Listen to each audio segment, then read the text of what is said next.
Every pre-con room, every budget room discussions are gonna start with this. Adding 10% for unknowns. That's what's gonna happen in every meeting. If you're a developer, GC, you've got plan A, you better have plan B and plan C in terms of location of these things, because you could encounter some local resistance, you could encounter a state utility commission. A general purpose humanoid robot that can do what a carpenter does seems very sci-fi to me. I find it hard to believe a robot being able to effectively replicate what a carpenter does.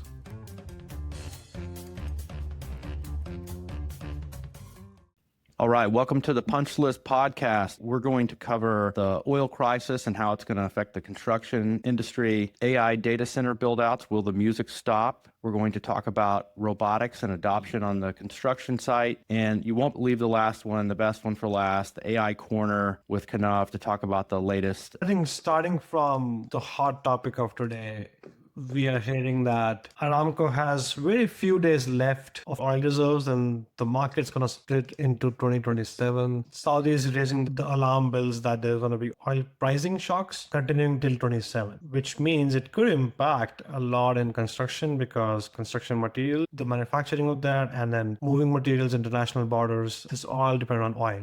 So it's big news that the industry should be aware of. So let's kick it off. What do you guys think? Yeah, this is obviously going to be a major impact. Everyone knows this, that the oil is the fuel for the whole economy. Everything is so globalized, whether we like it or not. Everything comes from overseas.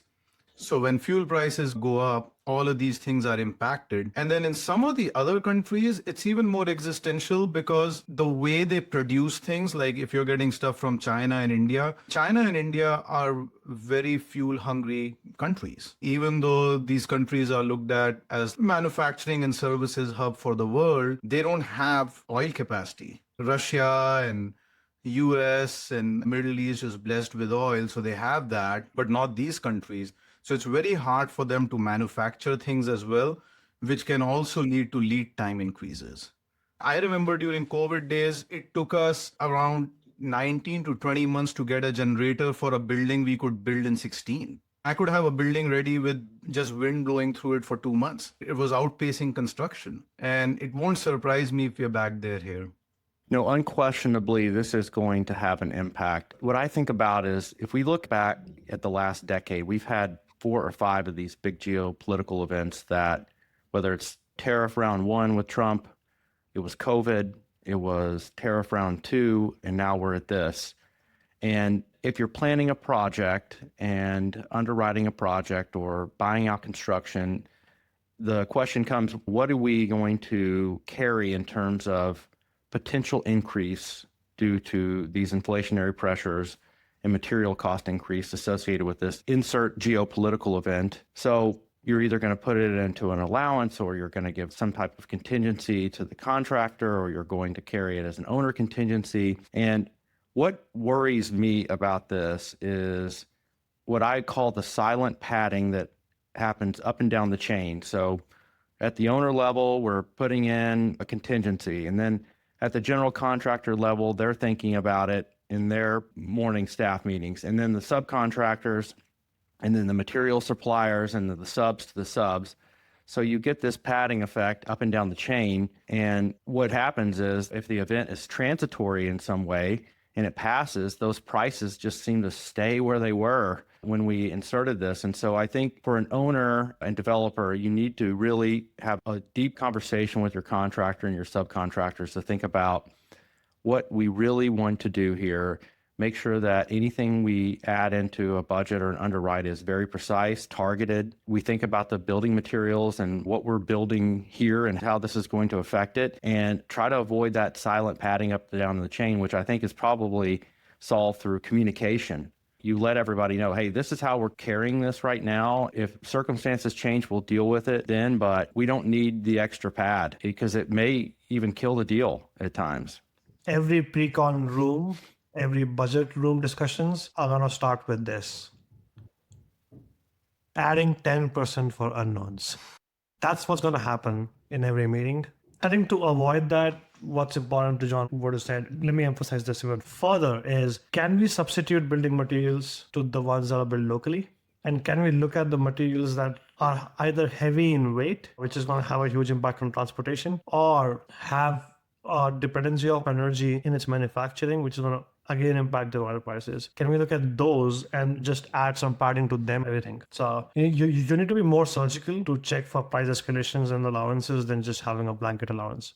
One thing I would add, just being worked as a GC for such a long time, I hear the silent padding argument all the time.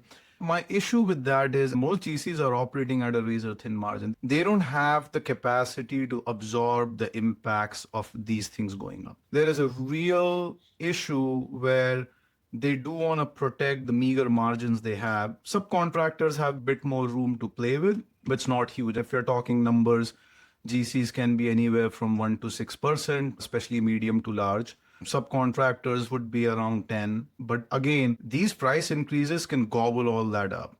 Every GC has a horror story. Every sub has a horror story where, as John says, oh, let's have open communication. Let's be like all open about where things are at. And you expose the numbers, you sign a deal. And once the deal is signed, if the numbers go up, no owner will come back and pay you extra money if they have transferred the risk to you. That's a fact.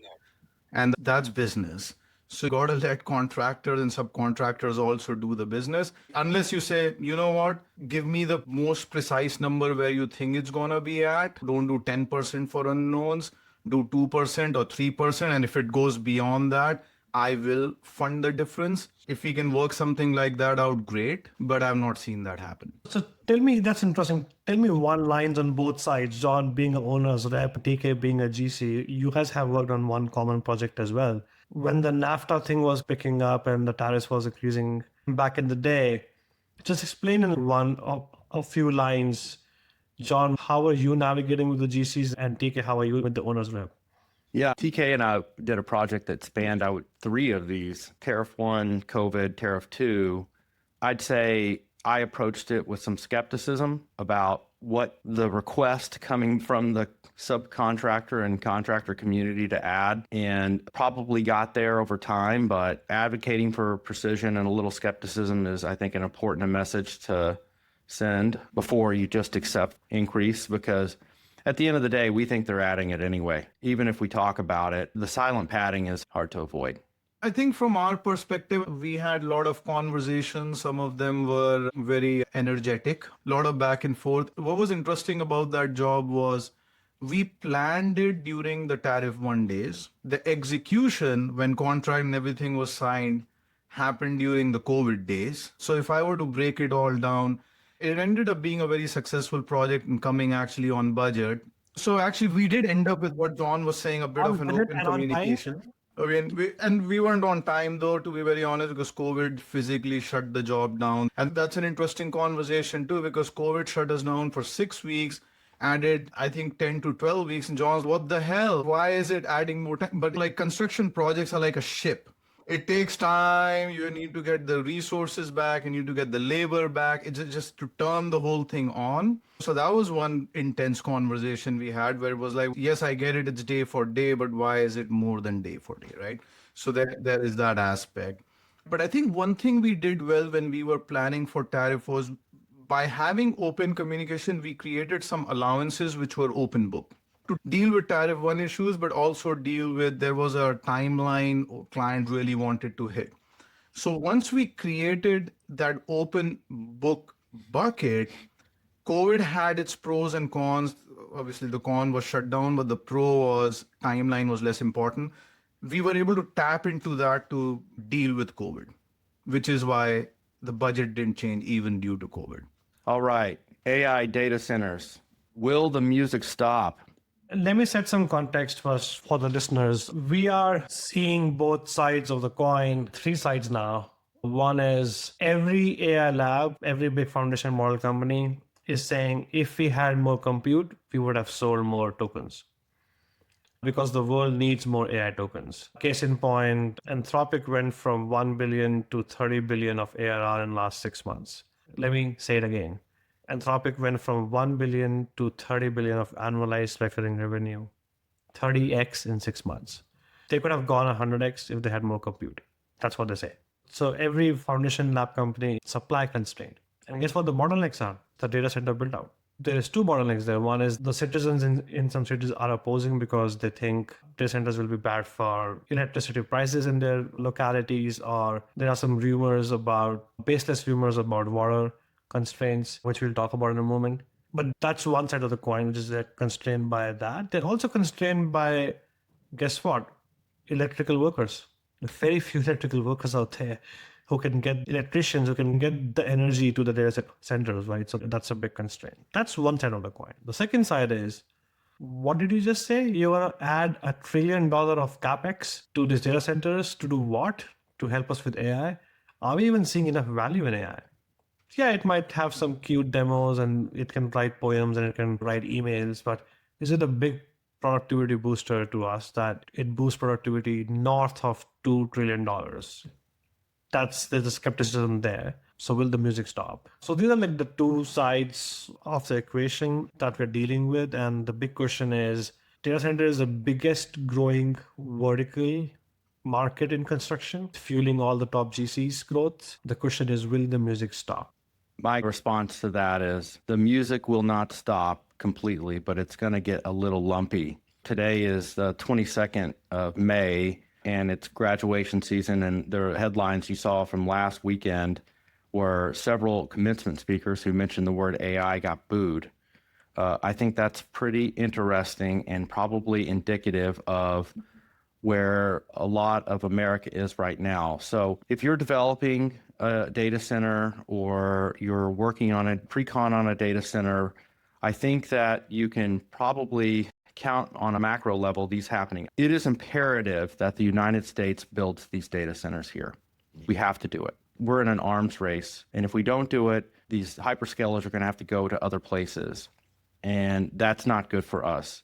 But these data centers are going to be in front of city councils and state utility commissions, and they're encountering a ton of political resistance. It's happening.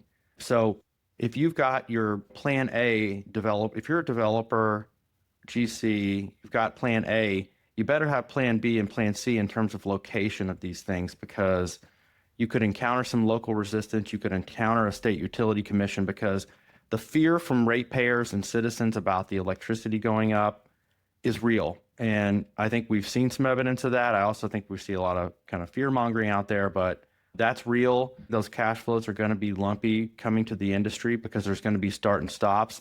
The other thing that's going to happen, I think, is OpenAI is going to go public. Maybe we have some other IPOs, and then you're just going to get the kind of typical corporate gyration that happens on a quarterly basis or a headline basis. If something happens, it's going to pause a job.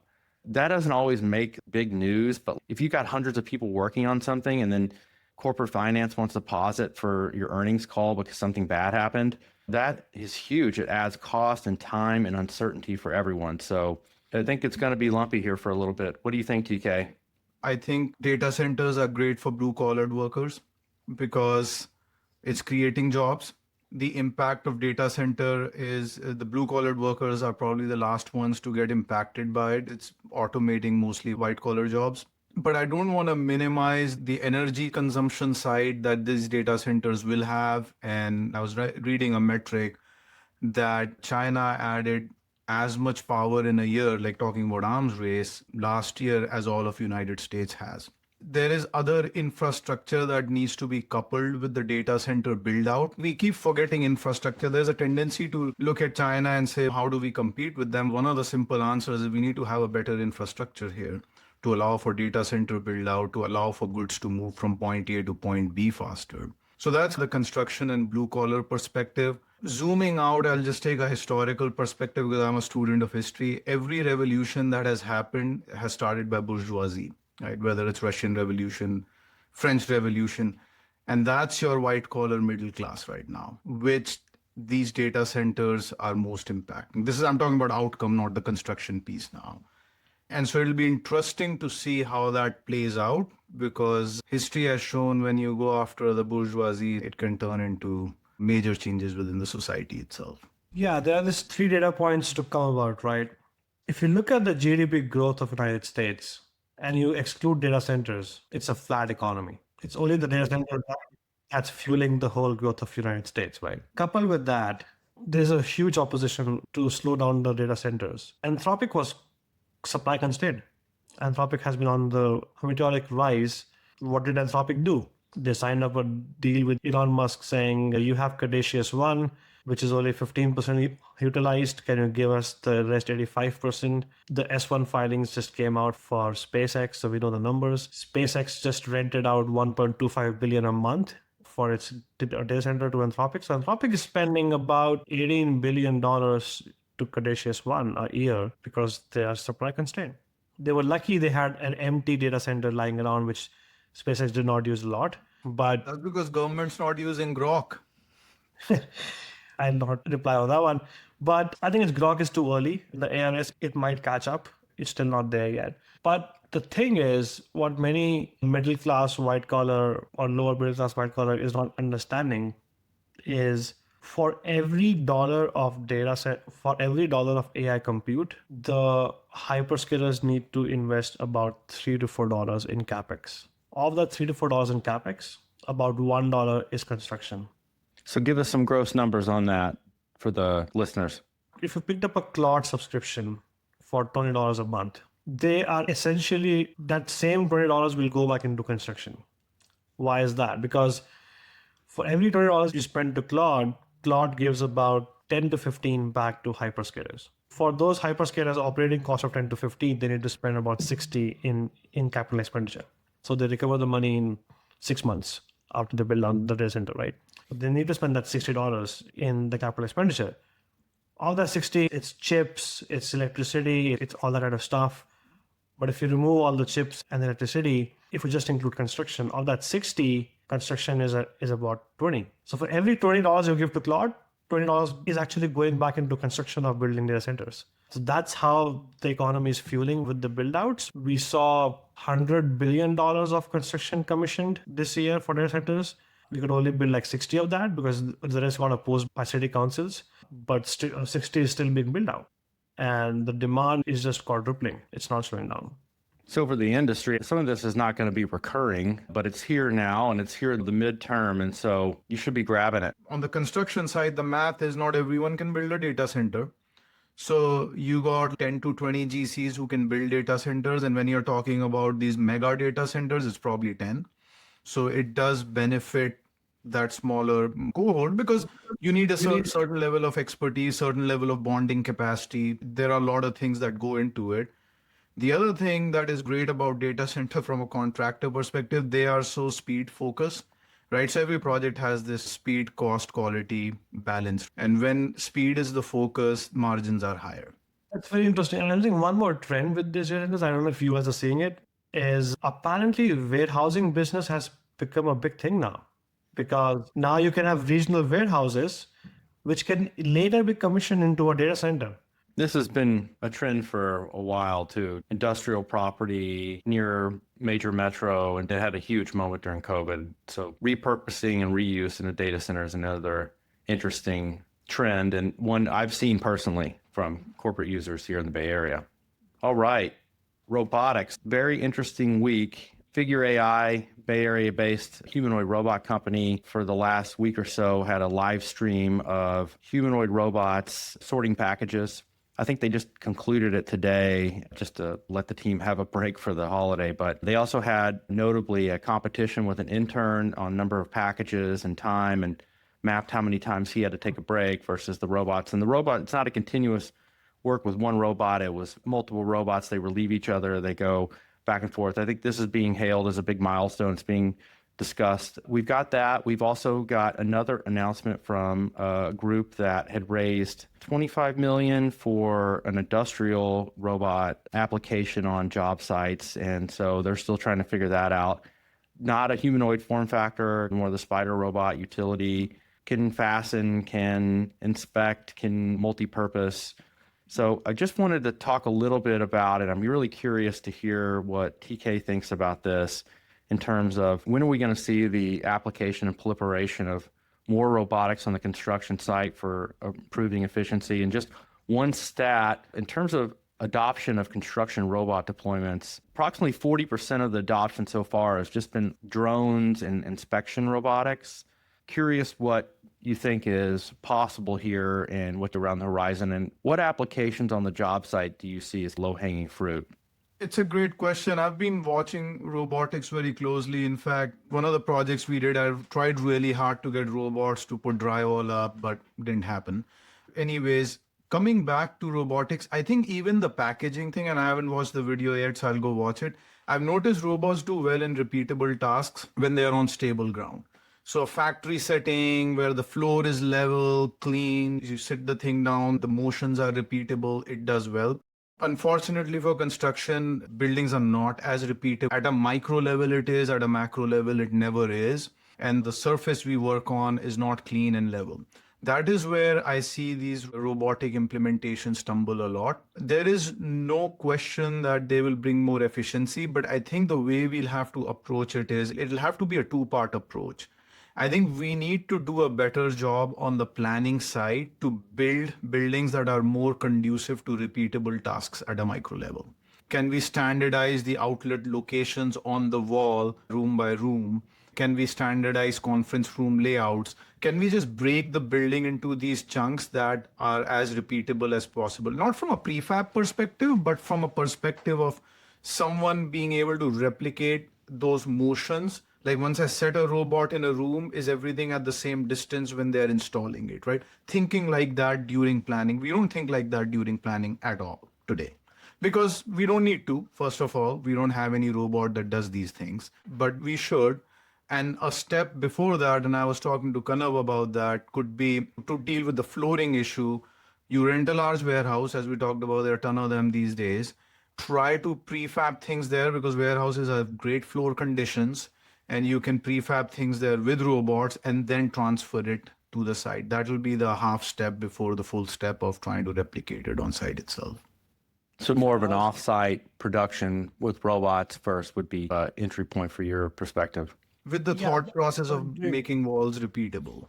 Yeah, I was doing the math on this, John. So I was like, my first reaction was, can I have a big mega factory of prefab materials in the middle of Texas and which transports the material to the whole nation? The answer was the transportation cost is too high to do that. Then the next thought was, can we have micro factories of prefabs in all the major hotspots where the development is happening? The problem is San Francisco needed a bunch of buildings 5 years ago. Now it needs a bunch of houses. So the whole landscape of the city is changing. The demand is changing. So you can't have a factory built out for one kind of a demand. Then the answer was, oh, can we have good robots which can do. There's a drywall cutting robot, which does an amazing job in a warehouse setting, not on site. And if you need a drywall robot in San Francisco today for the next 1 year, just ship it out. So there will be a lot of shipping out of robots for specialized use cases across the nation. Just rent a warehouse, do some stuff there, and then ship the material nearby. I think the whole concept of off-site construction is a topic for another day, and I'm deep in this, but my view here, I'm bullish on robotics. Just personally, I think that setting in a developer owner standpoint to take a risk on a new technology, probably if your general contractor says, hey, I want to use this new technology on your job and it's our first time doing it, probably don't want to fund that. So that's going to have to be funded through other means, I think, in terms of proliferation. But look, I think reduction in labor costs, repeatability, I'm all in. And I would say, I agree, you're designing an office building and the contractor says, hey, look, I want to have repeatable locations on this and that. It's going to have design implications for spaces. I think a lot of people are willing to make that trade-off for a lower cost. I'm just curious, TK, when you think about a humanoid application, let's just say we finished interiors or finished the structure, we're in the interiors. What's your view on maybe a general purpose humanoid application versus, say, the industrial spider robot? You talked about drywall. What other applications could you see this working? I'll start with some of them that are already there and very successful, like layout, because the floor is clean, everything is open. The other one I'm seeing more of, which should be easy to do, is painting and taping. When Kanav talks about doing drywall, like when you have to cut framing members and all that, they call it robotic, but it's a big stationary machine that does that. It's not a humanoid thing like you're saying, John. So to me, a general purpose humanoid robot that can do what a carpenter does seems very sci-fi to me today. And it could be my ignorance of not knowing robotics enough. I just find it hard to believe a robot being able to effectively replicate what a carpenter does. Measure twice, cut one, just not like a large machine, like in cutting framing members, which is a large machine, you feed big members in it and cuts it to size. That's doable. I get that. But a humanoid thing walking through the site and being able to do what a carpenter does or what an electrician does with conduits, I'm not seeing that right now. I don't know if we'll even get there in like next 15 years, but I'll go watch the packaging video first. Yeah. No, it feels like early innings. I would say the other constraint on these humanoids, the strength that they can to move material around, and they're a little bit fragile right now. I think 15 years feels really far out. I think we're in early innings. I think this is going to accelerate very quickly. I think these humanoids are going to quickly become companions to workers and laborers and in our homes.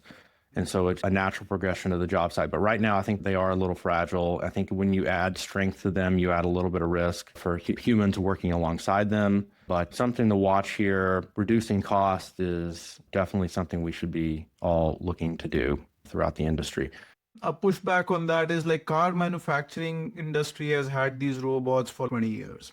They literally can put a whole car together with very minimal human involvement. And car manufacturing is probably closest to putting together stuff on a construction site. We still haven't seen that happen. I wonder why that is. And so that's why I think even 15 years is aggressive, in my opinion, for a humanoid style robot to be able to put anything together in a building. One use case for humanoid robot replacement would definitely be a project executive. Yeah. How was that? For that, you don't need a robot. TK Claude's bot. already there, I feel. TK bot. Let's digital twin TK and tell that.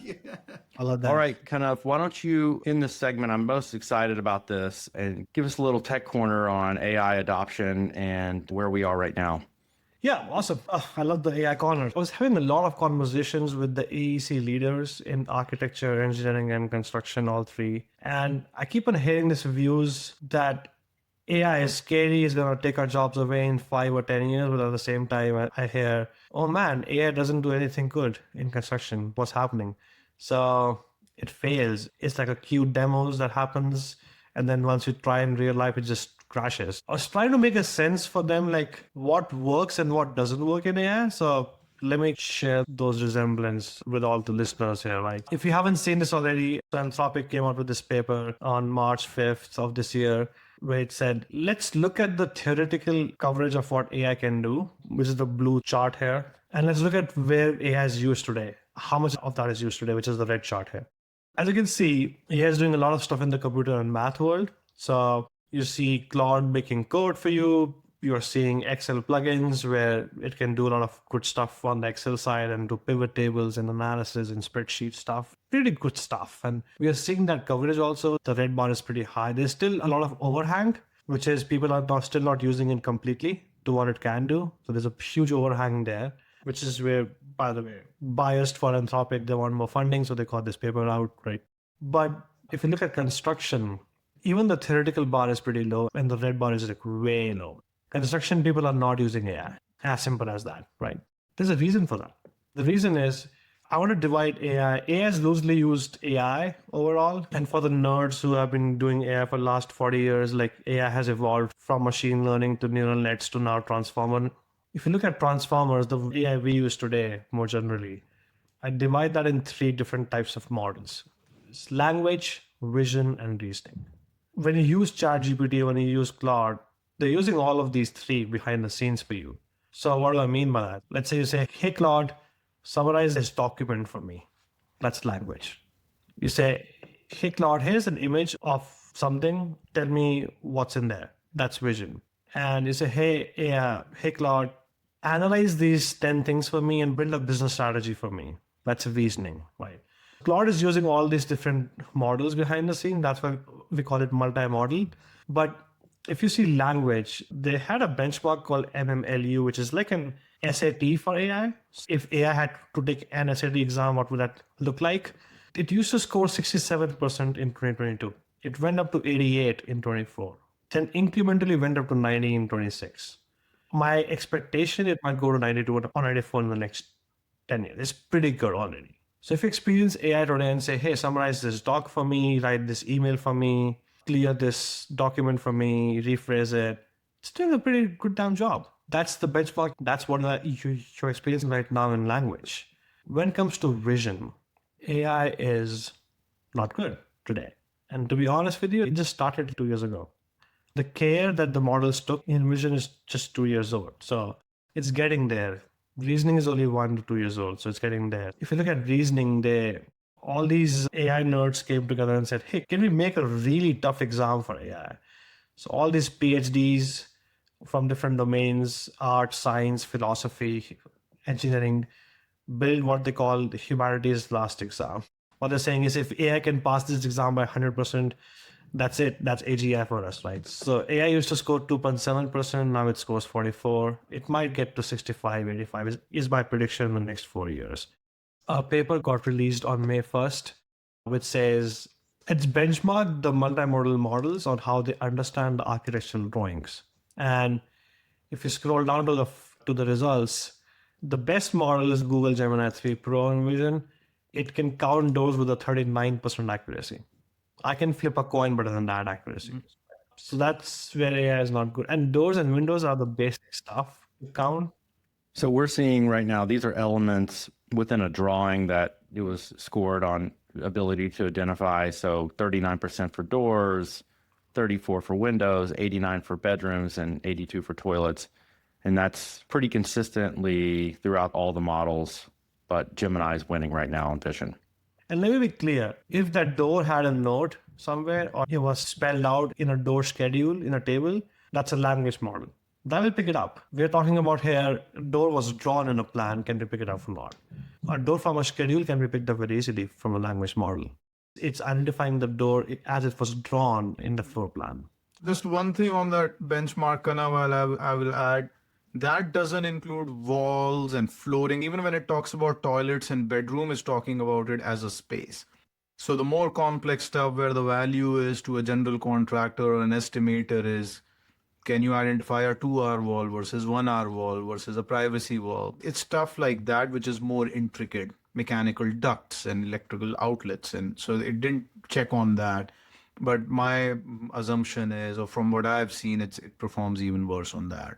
So if you want to search long spec documents, which is like 1,000 pages long, and summarize them, language is good. Go for it, right? Read contracts, identify risk in contracts, go for it. Even in drawings, you want to read notes within drawings, go for it. Like language will work pretty well. But people get very disheartened when they're saying it can't take off quantities from drawings, it can't do reasoning really well, it can't identify scope gaps. It's not there yet. And when it gets there, it's going to be really good for construction. The sole reason why I joined construction industry is because it's full of documents and images and plans and drawings, and the prior SaaS world could not help it, but the AI world might be able to help it. And that's why we are all bullish about this. Yeah, that's fantastic. This has been a great conversation today, and I think we'll call it a wrap. Sounds good. See you guys next week.